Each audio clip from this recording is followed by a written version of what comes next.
का लायक नहीं है। शी सेड कि मैं, आपने जो मुझे समझा मैं वैसी नहीं हूँ। मैंने हमने समझा था कि बहुत संस्कृत का श्लोक से लेके, उसने तो पूजा पाठ भी करना बंद कर दिया था। सोमवार को मैं उपास रखती हूँ, लेकिन मुझे शंकर जी मिल गए, अब शंकर जी ऐसे। लेकिन अगरबत्ती तो लगती है ना सुबह शाम, हम तो तुलसी पर दिया जलाते हैं, लेकिन उसको नहीं, कुछ कोई चीज में रुचि नहीं थी। इसने कहा था मुझे बिल्कुल। ईशा की जो सास है वो कह रही हैं कि पौधे अच्छे लगते थे लेकिन उनकी परवाह नहीं करती थी, हमें पौधे बहुत पसंद थे, वो ब्राह्मण घर से आई थी लेकिन पूजा पाठ नहीं करती थी।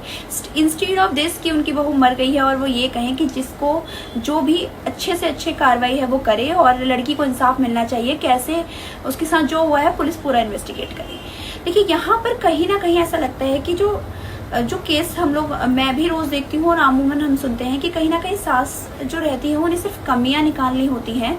अगर सास अपनी बहू के साथ बढ़िया तालमेल बनाए, या जो बहू है वो अपनी सास के साथ ठीक से तालमेल रखे, तो कहीं ना कहीं चीजें दूसरी दिखती हैं। लेकिन जहां पर ये चीजें आ जाती हैं कि हमारे घर में ऐसा चलता था और ऐसा वो नहीं करती थी या नहीं करती है, तो ऐसे काम कैसे चलेगा, यहाँ पर चीजें क्रिएट होती हैं और कहीं ना कहीं इस तरह के डिस्प्यूट हो जाते हैं कि लड़की को अपनी जान तक देनी पड़ती है समाज के नाम पर।